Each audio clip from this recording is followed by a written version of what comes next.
Mesdames, Messieurs, chers panafricanistes et chers amis européens, bonjour et merci de me permettre de m'exprimer ici.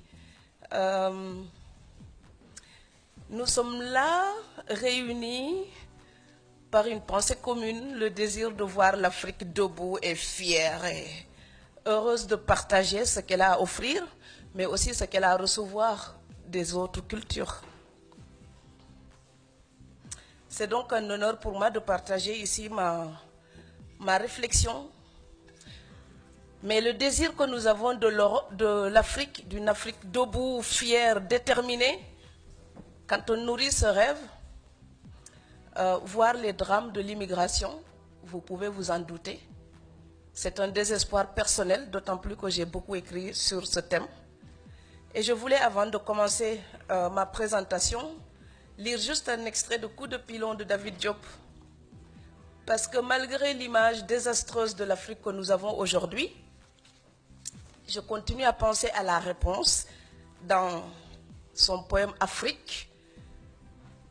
Quand David Diop interroge l'Afrique, l'Afrique répond: Fils impétueux, cet arbre robuste et jeune, cet arbre là-bas, splendidement seul au milieu de fleurs blanches et fanées, c'est l'Afrique, ton Afrique, qui repousse patiemment, obstinément, et dont les fruits ont peu à peu l'amère saveur de la liberté.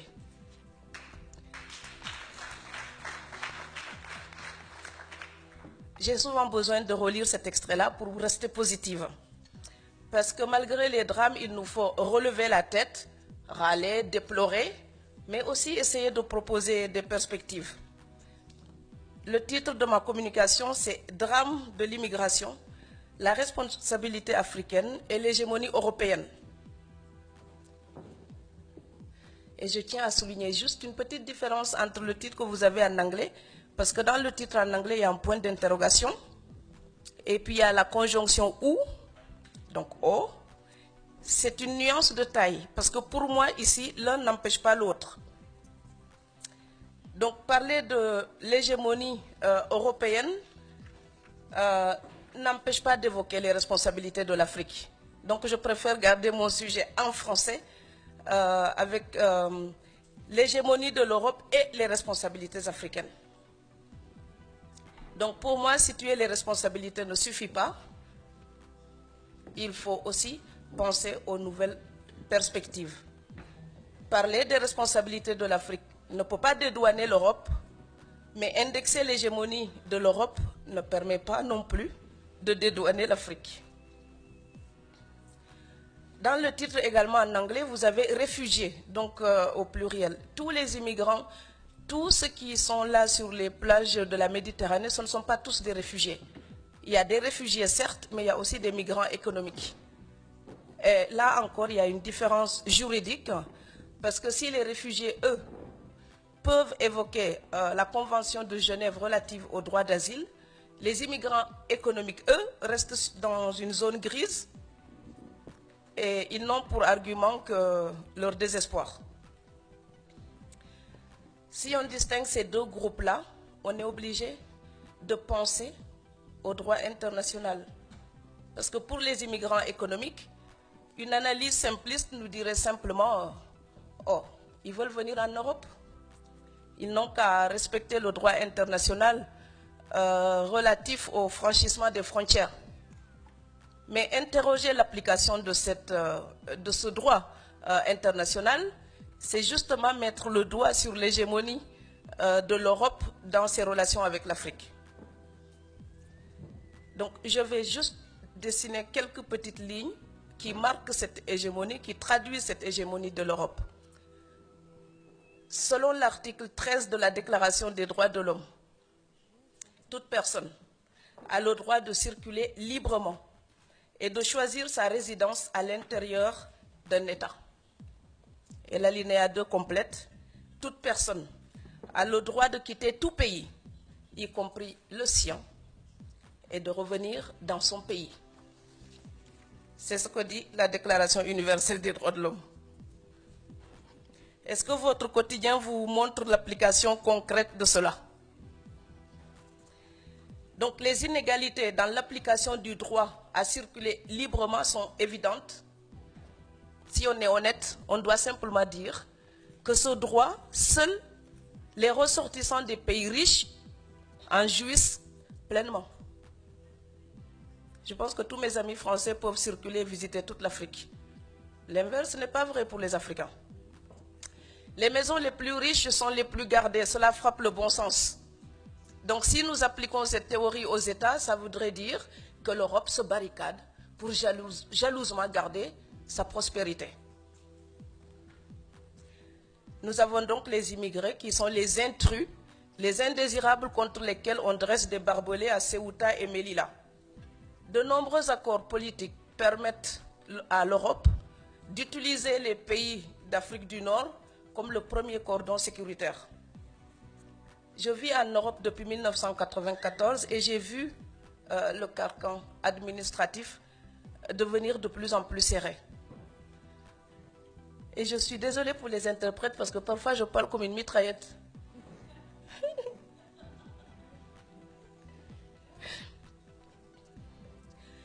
Il est urgent de prendre conscience de l'application réelle des lois qui sont en permanence renouvelées en Europe. Par rapport à tous les étrangers, pas seulement les Africains, tous les étrangers. Donc au nom de la souveraineté des États, on n'hésite plus à sacrifier les droits des étrangers. Les contrôles aux faciès existent dans tous les pays européens. Je sais que ça met mal à l'aise nos amis européens, mais c'est la vérité. Et j'ai l'occasion de le vérifier souvent. Quand je suis dans un train, les contrôleurs, si la police entre, je pense que ma tête et un chocolat souriant, ça fait clignotant. Attrapez-moi, attrapez-moi, attrapez-moi.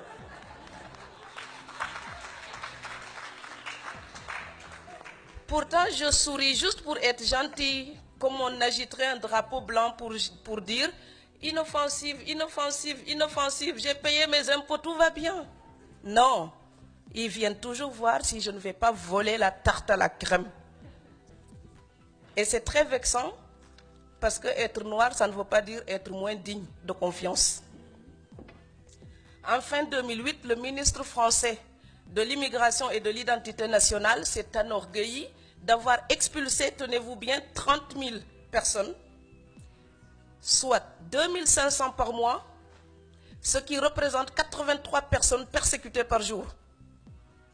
J'utilise le mot persécuté à dessein, parce qu'avant d'être expulsé, il y a d'abord toute la torture du cheminement pour les papiers.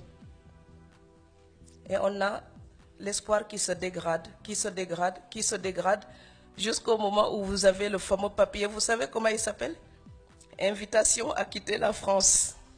Les oxymores en poésie, c'est magnifique, mais quand c'est appliqué à votre vie, c'est terrible. Des associations comme Réseau d'éducation sans frontières ont essayé de protéger des enfants menacés d'expulsion, des enfants scolarisés menacés d'expulsion. Là encore, une question se pose.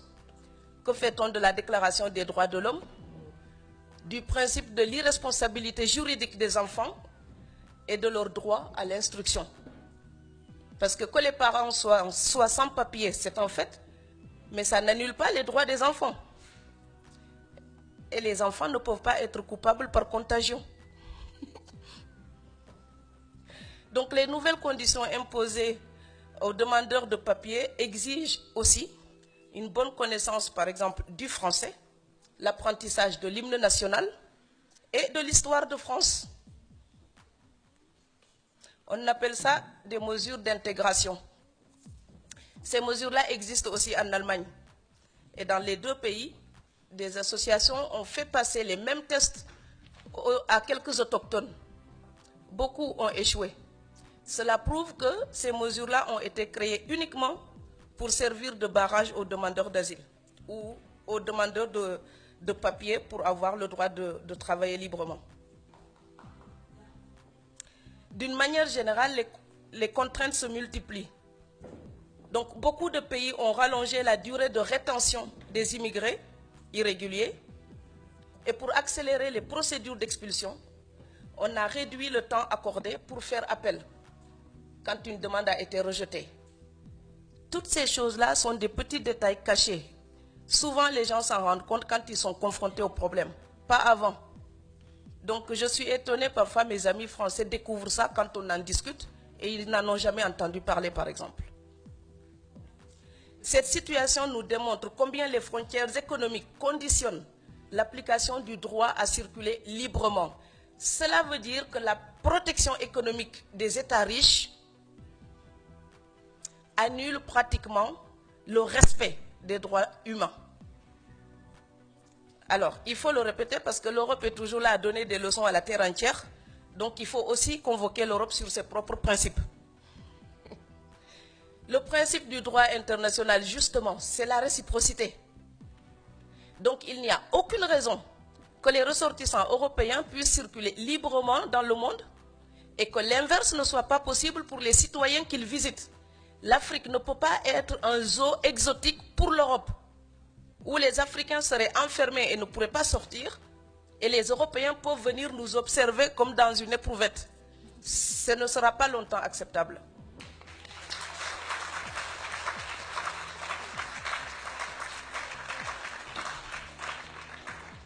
Du fait de sa puissance financière, l'Europe garde la main, donc le contrôle, et détermine elle-même ses relations avec l'Afrique.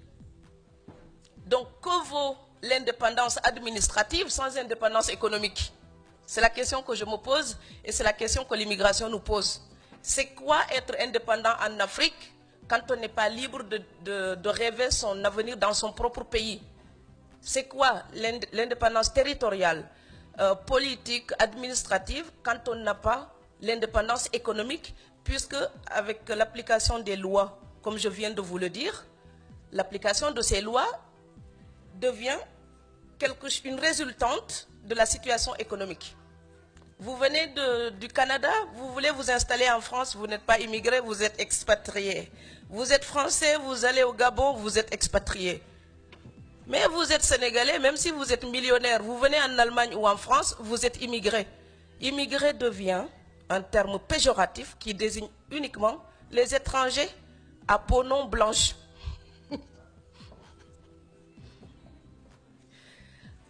Donc l'indépendance de l'Afrique ne pourra jamais être effective sans son indépendance économique.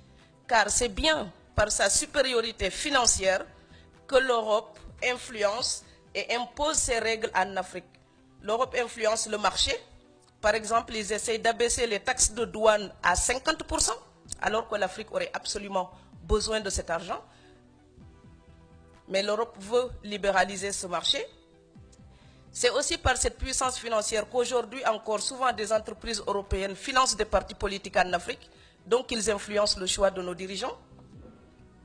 C'est également par sa domination financière que l'Europe détermine souvent les politiques culturelles en Afrique, parce que même l'industrie culturelle africaine dépend encore trop souvent des subventions européennes. Si vous prenez pour l'édition, par exemple, si vous êtes africain, vous voulez être lu au Japon et au Canada, il vaut mieux publier en Europe, pas en Afrique. C'est la vérité. C'est triste, mais c'est la vérité. Donc, il y a une vraie dépendance. Si vous voulez faire un film en Afrique, et même sur l'Afrique et pour l'Afrique, vous demandez du soutien financier à l'Europe, alors qu'on a des millionnaires maintenant et des milliardaires en Afrique. Donc, c'est aussi, ce sont nos hommes d'affaires aussi qui doivent financer l'industrie culturelle, parce que c'est une industrie en Europe et un peu partout dans le monde. Cependant, énumérer les points d'impact de l'hégémonie européenne n'exonère pas l'Afrique. Et le corollaire de l'indépendance, c'est la responsabilité. Donc, de deux choses l'une. Ou on est indépendant, donc on revendique notre destin, ça veut dire qu'on a une responsabilité. Ou on dit que c'est toujours la faute des autres, ça veut dire que nous sommes des moutons. Je ne suis pas un mouton. Donc la mentalité victimaire, je n'en veux pas.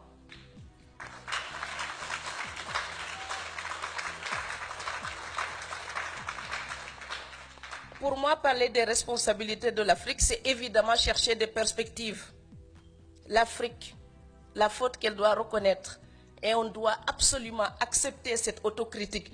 L'Afrique a trop longtemps gardé son complexe colonial, regardant l'Europe non comme un partenaire de négociation, mais comme un maître dont on accepte à la fois le secours, mais aussi le mépris.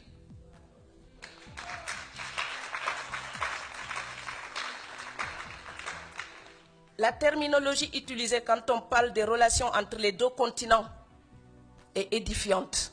On parle toujours d'aide logistique, d'aide humanitaire, d'assistance technique, de subvention, etc. Il est donc toujours question de ce que l'Europe apporte à l'Afrique.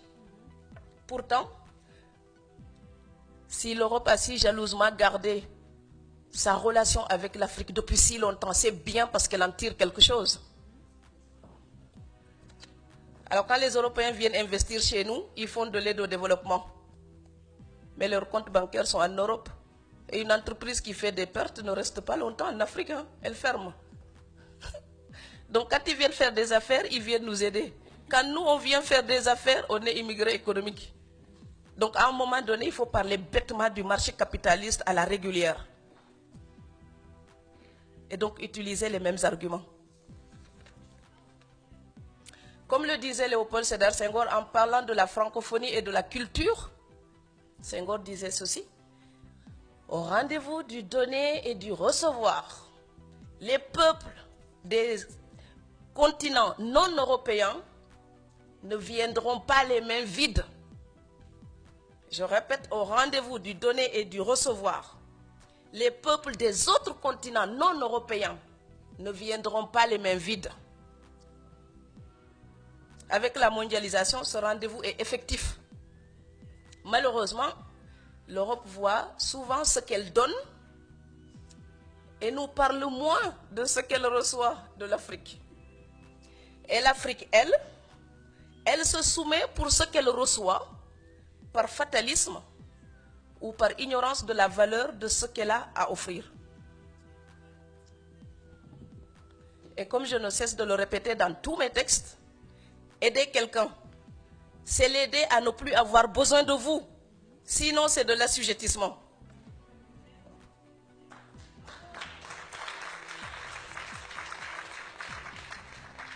L'aide apaise la conscience des donateurs et soulage momentanément les bénéficiaires. Mais elle ne garantit l'autonomie à personne. L'Afrique ne peut pas tout attendre de l'Europe. Et moi, j'en ai assez quand je parle avec des Africains. Souvent, on me dit, l'Europe doit nous aider, l'Europe doit nous aider. C'est comme si j'étais dans la maison de mon père et je dis que le voisin doit me nourrir.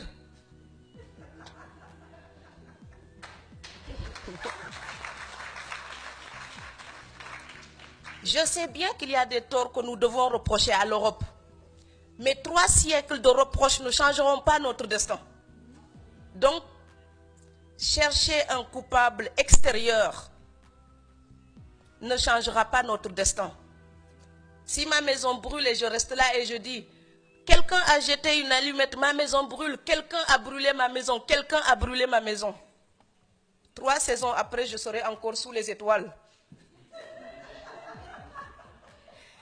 Donc oui, l'Afrique peut reprocher des choses à l'Europe, oui, mais les défaillances de nos dirigeants d'aujourd'hui, nous ne pourrons pas les justifier, les légitimer uniquement en accusant l'Europe. Ce serait nous mentir à nous-mêmes.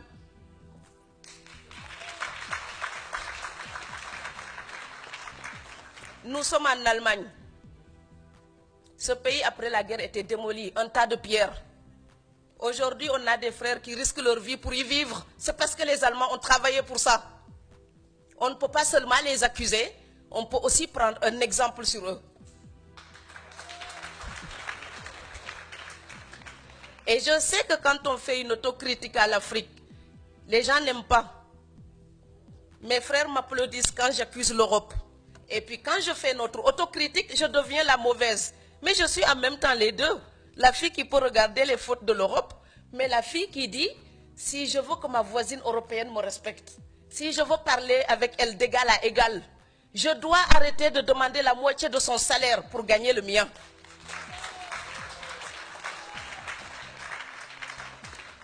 En ce moment, on parle beaucoup du partenariat Europe-Afrique. Ça passera par une révolution des mentalités. Celui à qui vous demandez la charité Vous ne pouvez pas le tutoyer. Celui à qui vous demandez la charité, vous ne pouvez pas lui imposer des règles. Celui à qui vous demandez la charité, vous baissez la tête devant lui. Et quand nos dirigeants baissent la tête, les peuples se mettent à genoux. Alors moi, je veux une Afrique qui lève la tête, qui à la table des négociations regarde l'Europe et dit, tu sais quoi? On a passé des siècles à fricoter ensemble. On se connaît tellement. On s'aime, on se déteste comme dans toutes les grandes relations. Mais on va faire des affaires avec éthique pour respecter nos peuples. L'Europe n'est pas digne quand elle exploite l'Afrique pour le bien-être de son peuple. Ce n'est pas éthique. Et le peuple européen ne doit plus l'accepter.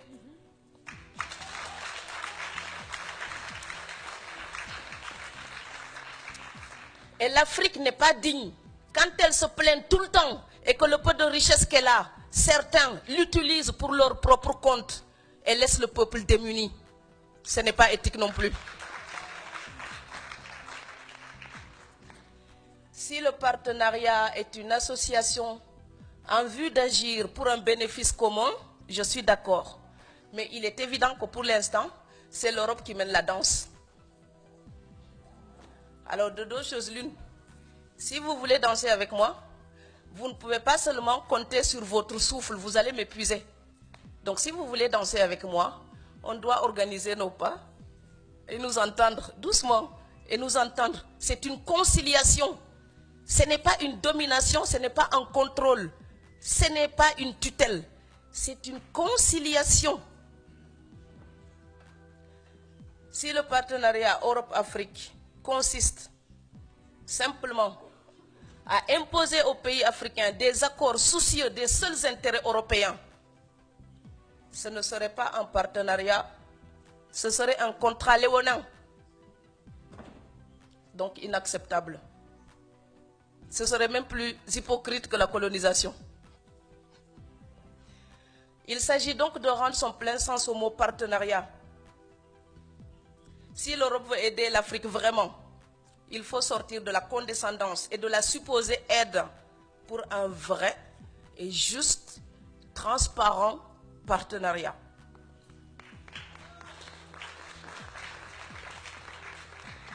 Et l'Afrique a son rôle à jouer dans cette quête de perspective. Alors que doit-elle faire? Vous savez, je ne suis pas économiste, hein, moi je suis... Qu'est-ce que je suis déjà? Une rêveuse.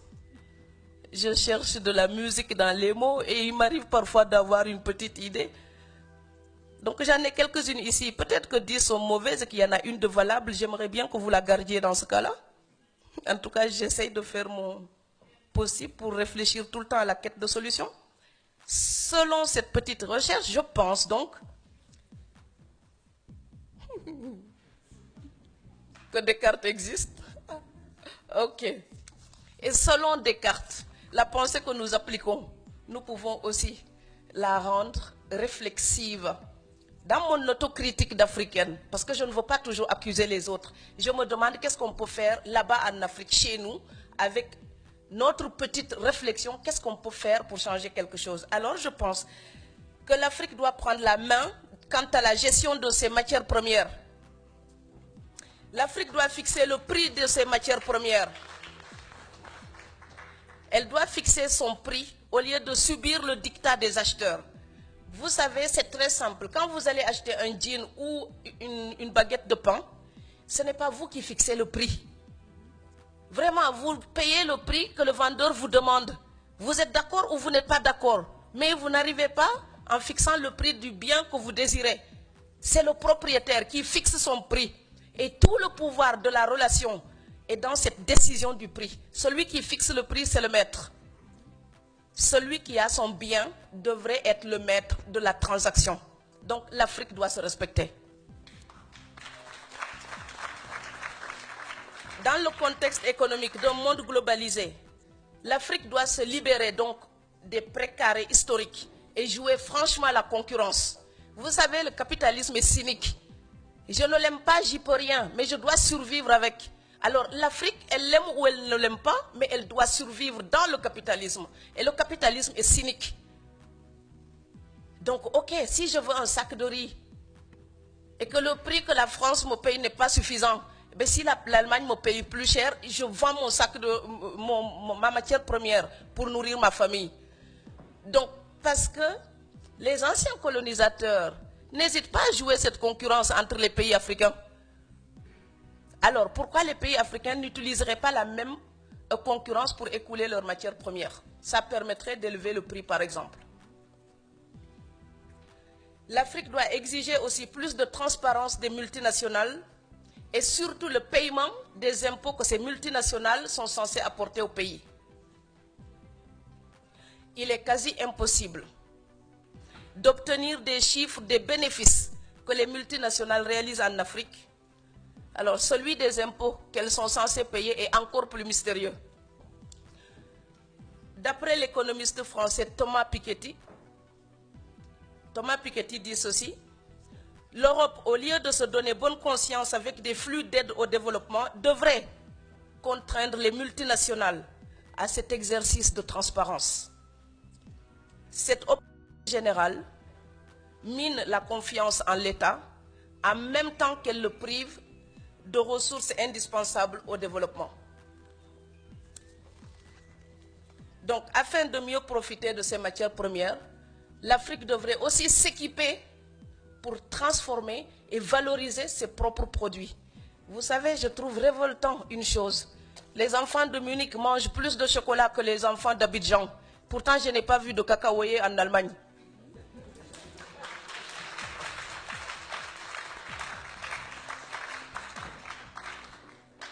Eh oui. Les cosmétiques avec le beurre de karité, ces produits-là rendent belles les femmes occidentales. Pour mes sœurs sénégalaises, ces produits sont hors de prix. Pourtant, c'est notre karité à nous d'Afrique.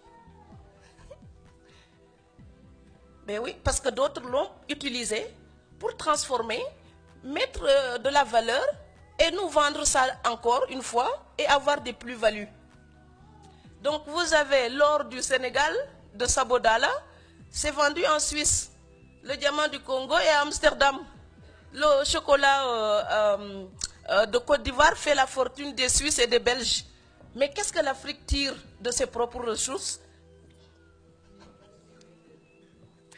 Donc valoriser ce que nous avons et ne pas racheter les produits finis qui viennent de chez nous. Alors l'exemple, c'est comme si quelqu'un prenait mon maïs et revient me vendre un sac de farine. Et je ne peux pas le payer et mes enfants meurent de faim. Pourtant, j'ai produit du maïs. C'est quand même bête.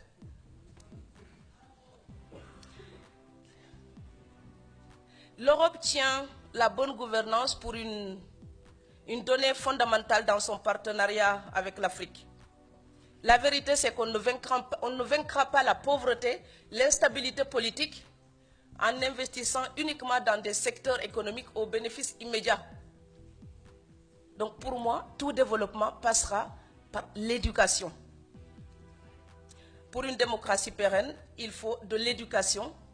Et donc il faut faire de l'éducation une priorité, surtout quand on a une jeune population comme on le voit en Afrique. L'Afrique doit utiliser sa jeunesse, la considérer comme un moteur du développement et investir suffisamment pour sa formation.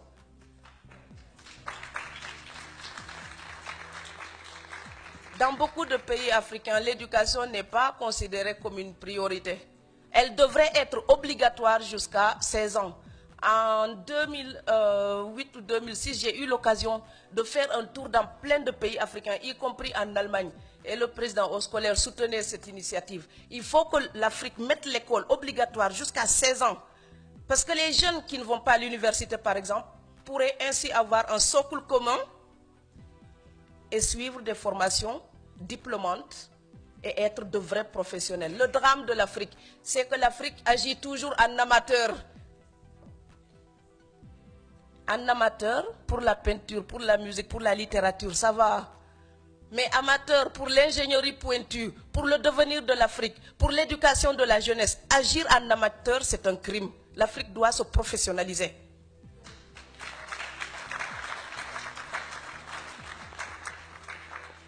Dans certains pays africains, l'absence d'instruction pour les femmes, je la considère comme une des violences faites aux femmes.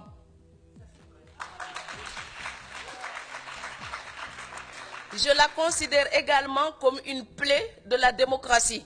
Vous savez, pour défendre la démocratie, il faut connaître ses droits. Pour respecter les droits du voisin, il faut les connaître. La seule manière de les connaître, c'est l'éducation. Instruire les femmes, c'est leur donner la capacité de mieux éduquer leurs enfants. C'est donc former la jeunesse africaine. C'est un cercle.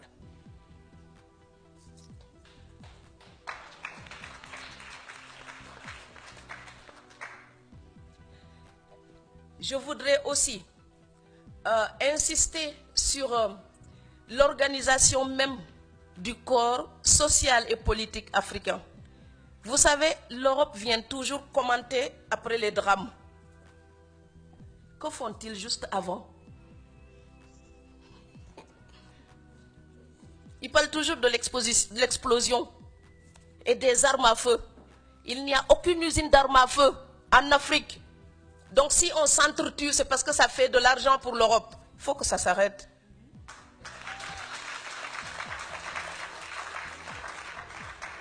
Il n'y a pas d'usine d'armement en Afrique. Donc si les Africains arrivent à s'entretuer, c'est que des entreprises européennes, ils font de l'argent avec leurs armes.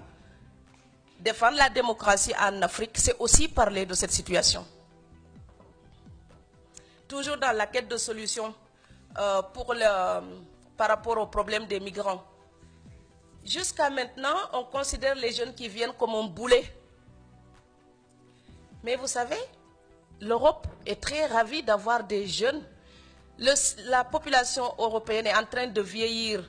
Si l'Europe n'a pas du sang neuf, elle ne pourra pas maintenir son niveau social, sa politique sociale, sa politique de retraite. Ces étrangers-là qu'on fait semblant de pousser, on les utilise pour renflouer les caisses et le traitement des pensions de retraite ici en Allemagne ou en France. On ne pourrait pas l'assurer s'il n'y avait pas tous ces gens qui viennent d'ailleurs. Et aujourd'hui, savez-vous qu'au moins 16 millions d'Allemands ont des origines étrangères? Voilà, tous les pays européens peuvent en dire autant. Ces gens-là sont productifs. Ils apportent quelque chose à la vie sociale allemande aussi. Donc l'Allemagne, l'Europe d'une manière générale, tire bénéfice de l'immigration. Il faudrait que l'Afrique réfléchisse à sa façon possible de tirer bénéfice, de faire de l'immigration une ressource stable, sûre et organisée, un financement sur lequel les États africains pourraient compter. Donc, au lieu de subir la situation des immigrés, on peut l'organiser. Alors, je donne un exemple. L'immigration offre aujourd'hui des revenus aléatoires. Si on organise, on va me dire la fuite des cerveaux. Vous savez quoi, même avec des barbelés, il y a des Africains qui partiront quand même. Donc, autant réfléchir à comment tirer parti de la situation et quelle qu'elle soit. Par exemple, des accords pourraient être signés pour décider un nombre, un cadre qui permettrait à des gens de partir et revenir avec un visa entrée multiple.